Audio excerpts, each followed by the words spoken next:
evening, everybody, and welcome to the Ill-Fated Rise of Henry VIII podcast. I am absolutely delighted to welcome back for a second time Mr. Gareth Russell, and we're going to be talking about his wonderful new book, The Palace, From the Tudors to the Windsors, 500 Years of Royal History at Hampton Court. How are you today, Gareth?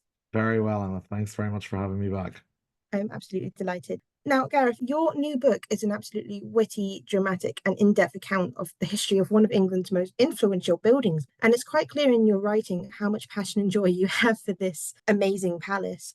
What's your first memory of Hampton Court Palace? And do you remember what exactly inspired you to spend the last few years dedicating your life to researching the important moments of this building's history? Yeah, great question. I don't have any early memories of it. I mean, I didn't grow up in England. I think I first came to London when I was like 10 or 11 on a primary school trip from Belfast. So I don't, and we didn't go to Hampton Court. I don't think I went there for the first time until 2012 when I was in my early to mid 20s. My first impression of it was of its size, which is still, I think, for many people, one of the most dominant, I mean, quite literally, characteristics of Hampton Court. You see sort of the sheer scale of Hampton Court as you approach, usually by the driveway, but you also can spot it across either from where the coach park, most of the coaches drop you off, or from the train station, you cross the bridge and you can see Hampton Court on that bend off the River Thames, and it is an extraordinarily physically impressive place. So I think that was probably my first impression of it. In terms of inspiration, actually, it was of why to write the book about it. It was not my suggestion initially. It was sort of a discussion that I had with my agent. I had finished up another book, and when you finish, you sort of take some time to regroup and you have a think about what you want to do next. And generally, I have a wonderful agent who I get on very, very well with. And the routine that we've sunk into, because I've been with her since I worked in a biography of Catherine Howard, I send sort of 5 or 6 ideas about different things that I'd be interested in writing about, and then we have a discussion about what will work with what do we think people want to read at the minute, because obviously whilst writing is a solitary process, publishing is not. I'm very clear, and I try to say this to young writers starting out, you have to have the discipline of thinking of it as a job. If you want to write something that is solely or of interest to you or a much narrower group, that is absolutely your prerogative. But if you're hoping to think of it as a job, you do also have to think down and think, what kind of gift can you give your reader who'll be parting with their time and their money to read it? So I do try to pick things that I'm really interested in, because I will be spending, as you say, a few years in that person or that object or that place's company. But also, I do try to pick something that I think will tell an important story that readers will be interested in, and that hopefully is a fresh or different angle. And so that has been how I picked things like my Titanic book and the books that have come after. The Palace was slightly different. It actually was the suggestion before I'd even had time to come up with other ideas from my agent. She's based in New York and she was over in London. So this was just around the time, I think, that Young and Damned and Fair had come out. So this would be in 2017, because Catherine Howard's downfall began at Hampton Court in 1541, and it's really one of the places standing in the south of England anyway, or near London, where you can get a real sense of her story. That my agent asked to see it, and I offered to sort of show her around the bits relevant to Catherine, but also when you're there at the palace, it's so wonderful that you make a day of it. But when we were walking around, and I was showing her some of the other bits of the palace, she said, I think there's a book in this. She went away and did a quick search and said there hasn't been a popular full-length history of Hampton Court since the Victorian period, which seemed mind-blowing to me. There certainly had been some brilliant academic monographs, Simon Thurley's being one of the ones that stands out in my head. I think it was printed by Yale University Press in the early 1990s. But the fact that there hadn't been anything, and that my agent had seen how much I enjoyed telling the stories of Hampton Court while we were there, made me think about it. So I went away and looked a little bit into the history of the palace and what stories were there and what way to structure it. So it really was a series of recommendations and accidents. And then once I started to, off my agent's suggestion, once I started to do a little bit of research into Hampton Court, I was overwhelmed by just what a treasure trove of history it was. And that's when I got sort of the structure together in my head of telling the story through a different room and a different person in a different decade, moving sort of from the early Tudors right the way through to the present Windsors.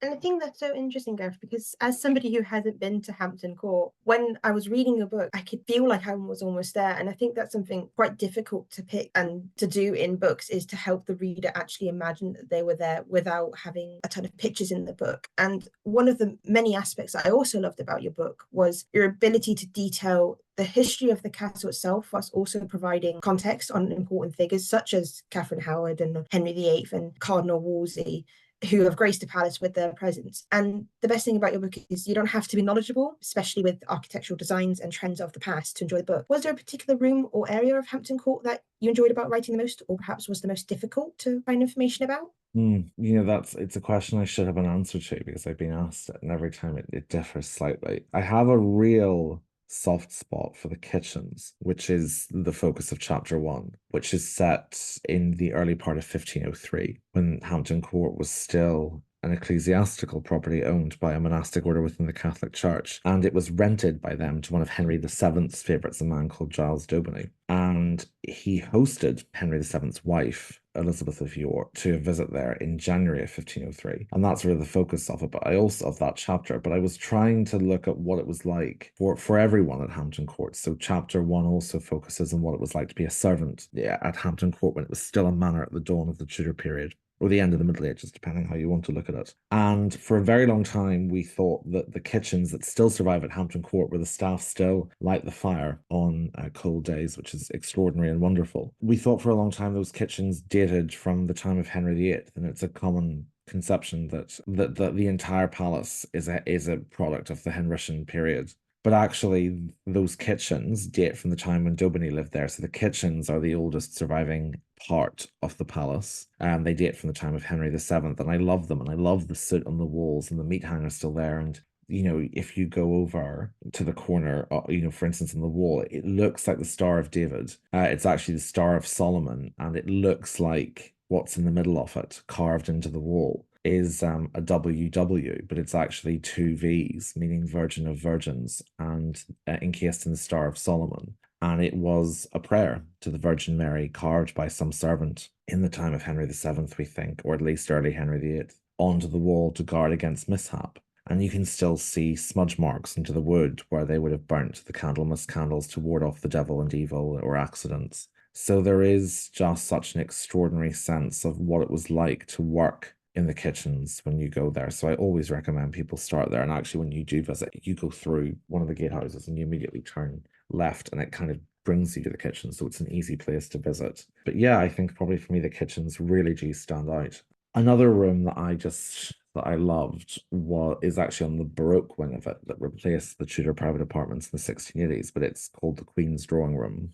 And it's such a splendid Baroque incoherence, really, where every inch of wall is covered in artwork, and it has such a kind of, you do get that this is the idea of, this is where they played cards and listened to the harpsichord and gossiped by candlelight. So yeah, I think it's probably for me the two rooms that I love the most are the Queen's Drawing Room and the kitchens, which are on the two sides of it. I mean, there were different rooms that were trickier to get information about.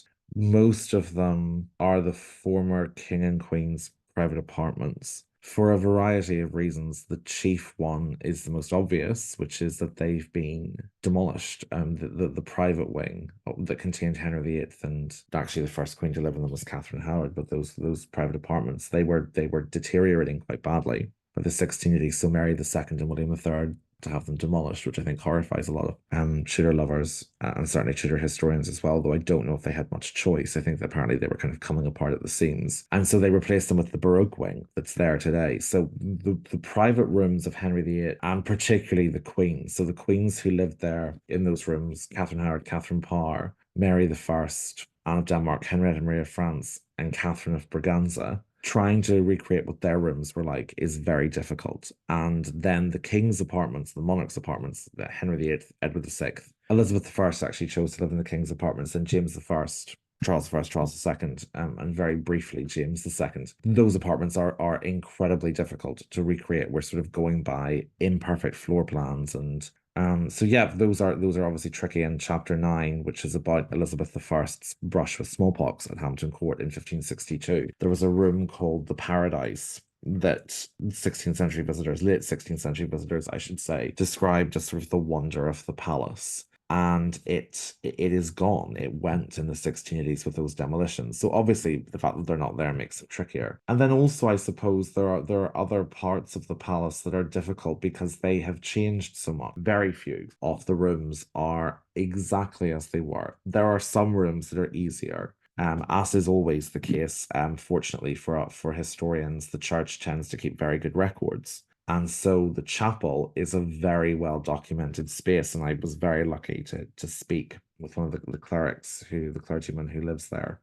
or who works there today. And the very famous rooms like the Great Hall, which is extraordinary, tend to have a pretty good documentary trail. So they are easier to research than either the rooms, which were smaller and often went through multiple purposes over the course of their history, or because it was a living palace, it was a living building in the same way, in my parents' house, there's one room that was once my bedroom and then was a sister's and then was a study. And the palace is that writ large, there'll often be rooms that change purpose and they don't feel the need to keep a perfect record. But yeah, the most difficult was the private wings, the private apartments that have gone. And the easiest was the chapel and the Great Hall. I think one of the best quotes I can use for your book is that the walls have ears. The amount of events and people that Hampton Court has been blessed to witness over its time period is fascinating. You're absolutely right. There were quite a few that had to be left out, even from the original proposal. I mean, part of the job is working with some brilliant editors, and I have been incredibly lucky with mine. We get on extremely well, and I do think, or I personally think, authors benefit from editors, or at least from from editors, from external advice and from people who know what they're talking about. And one of the very early discussions about this was length. And so certain stories they either were too similar to stories that had been told, or they didn't quite fit into a narrative of the story of Britain and the monarchy through this wonderful building.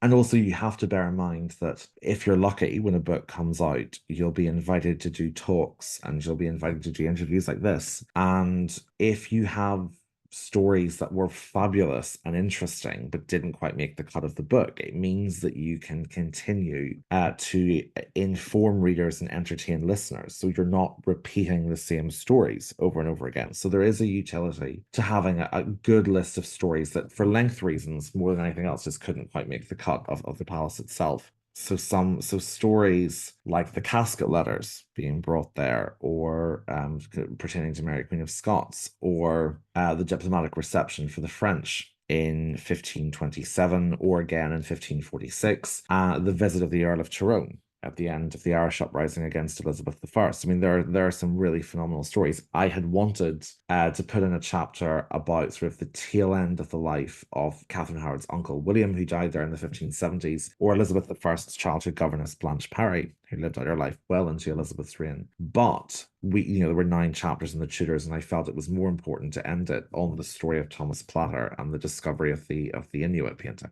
And so you keep those for talks, and you shift that, and they're great and they're brilliant. But you keep them to interviews and to lectures and things like that, and you keep the book on track. And really, there is no bad choice here, because Hampton Court is such a proliferation of, as you say, historical riches when it comes to people like this. So there were a few stories that could not be left out. And at the very, very start, I ummed and ahed about whether or not to have a chapter on the downfall of Queen Catherine Howard, because I covered it in real depth in Young and Damned and Fair. But you cannot assume that everyone who has read one of your books has read all of them. You cannot and shouldn't make that assumption. And also, the downfall of Catherine Howard is so integral and integrated to the history and mythology of Hampton Court that it's impossible and sort of a dereliction of narrative duty not to tell it. So that is why it ended up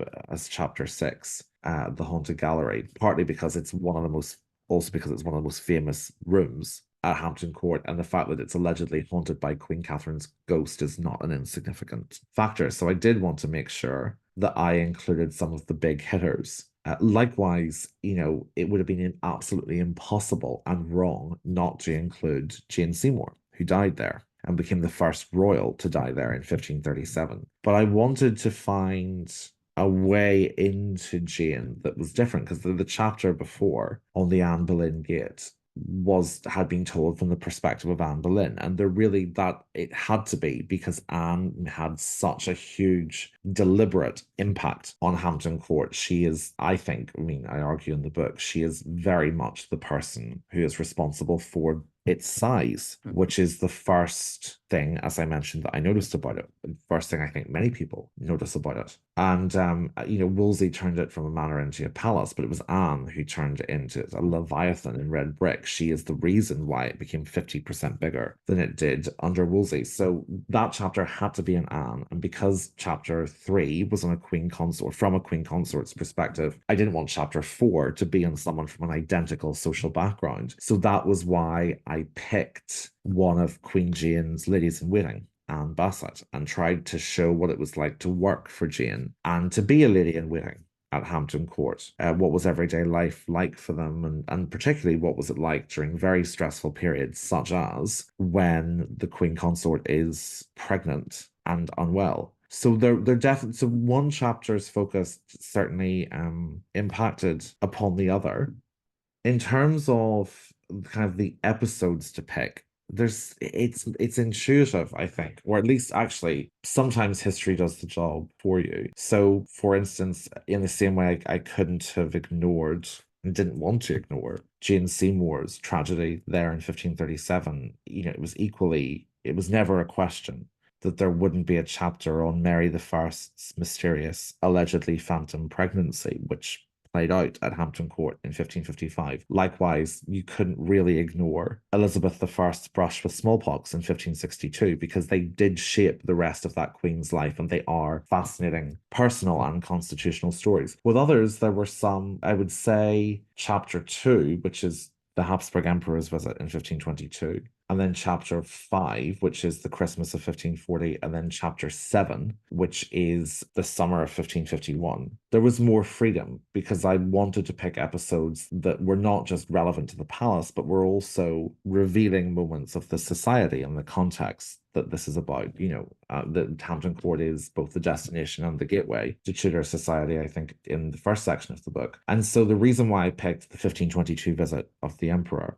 was that this was really the point at which Wolsey and Henry VIII were becoming seriously concerned about this new Lutheran heresy that had arisen in the emperor's German dominions. And there was a lot of concern that this new Protestant movement was seeping into England from the Habsburg Empire. So that was the perfect way to shift from the contented Catholicism of chapter 1 in the time of Henry VII to the beginning of this religion that changed everything in 1522. Chapter 5, I picked the Christmas because I felt it would be interesting for readers to see what it was like for the Tudor court to be celebrating. And then with chapter 7, when I looked at this summer, when Edward VI was there as a teenager, and told it from the perspective of his best friend and favourite, the Irish aristocrat Barnaby Fitzpatrick. There were a lot of things I could have chosen from Edward VI. He fled from there in 1549 when his uncle, the Duke of Somerset's regency was collapsing. But the reason why I picked Barnaby was it gave an opportunity to introduce Ireland. British history is not just English history. And the Barnaby was the first Irish aristocrat that we know of. Or certainly among the first wave of Irish aristocrats to convert to Protestantism. His father was one of the last of the Gaelic aristocrats. And that process that we now call the Irish Constitutional Revolution of the 16th century could be alluded to for readers, because it doesn't always get a lot of attention in Tudor history books, but it could be alluded to through Barnaby's story. But most importantly, it could also be kept interesting. And you could look at, an extraordinary what if. Edward VI in 1551 is healthy. They're discussing the possibility of his marriage to Princess Elizabeth of France. Barnaby Fitzpatrick is this young, outgoing, charismatic favourite of the king. He's a couple of years older. He's about 17 in 1551. And you see glimpses of what Barnaby could have been had he held on to Edward VI's friendship, and also the risks to people close to a regime that religious.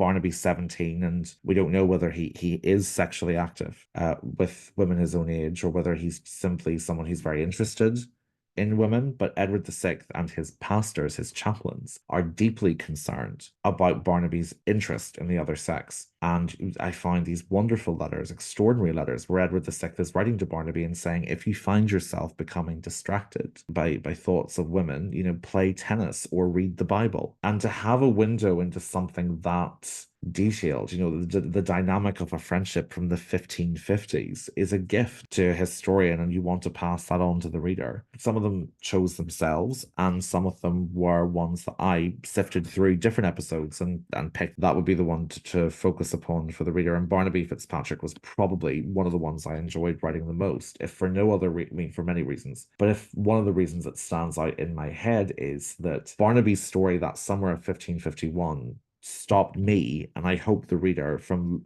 living history backwards. We have this idea that Edward VI was this blip, and I wanted to show what it looked like for someone at the heart of Edward VI's court who had no reason to believe that it wouldn't last for as long as Henry VIII, and was preparing for that. So yes, some were picked, and some I picked. Some couldn't be avoided, and some had to be found. So that was part of the joy, really, because it kept every chapter fresh and interesting. And I hope readers have enjoyed it. I've been very personally, I've been really pleased with the way a lot of people have enjoyed the Barnaby Fitzpatrick chapter, because he's not someone we ever hear much about. No, I absolutely agree. He was not someone I was aware of when I was reading the book. There was a lot of figures that I perhaps wasn't familiar with, and your book allowed me to learn about them. I was like, oh, I'll learn about this. For people who haven't been to Hampton Court and perhaps are thinking of going to visit now after reading your book, what would you recommend they do on their first visit?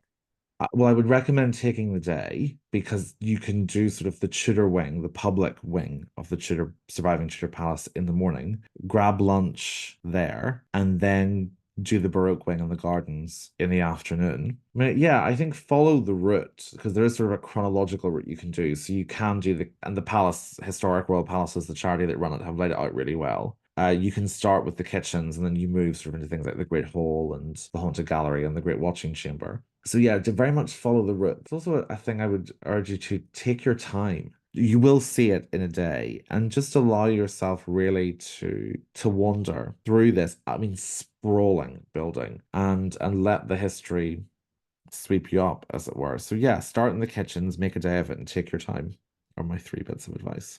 And there are cobblestones, quite a lot of cobblestones and quite a lot of steps. So depending on what your endurance is like, sensible shoes. I think that's an absolutely great piece of advice. And I'd just like to thank you so much, Gareth, for joining us today to talk about your amazing book. We cannot wait to see what you bring out next. And I'm sure a lot of people are going to be visiting Hampton Court for the first time because of your book. My pleasure. It's so kind. I should also say, the cobblestones are a trek. However, if you are planning to access the palace and you're having any mobility issues, or you need or prefer to see it in a wheelchair, there are contingencies for that. There is that accessibility. So don't let that put you off. Just as soon as you arrive, let some of the guides who take your tickets at the main gatehouse know, and they will be able to point you in the direction of areas for those with reduced mobility or different mobility needs. So they have that function there. But for anyone who'll be doing the majority of it, walking, sensible shoes. I'd just like to thank you once more, Gareth, for joining us today. This is the ill-fated rise of Henry VIII signing off. Thank you very much.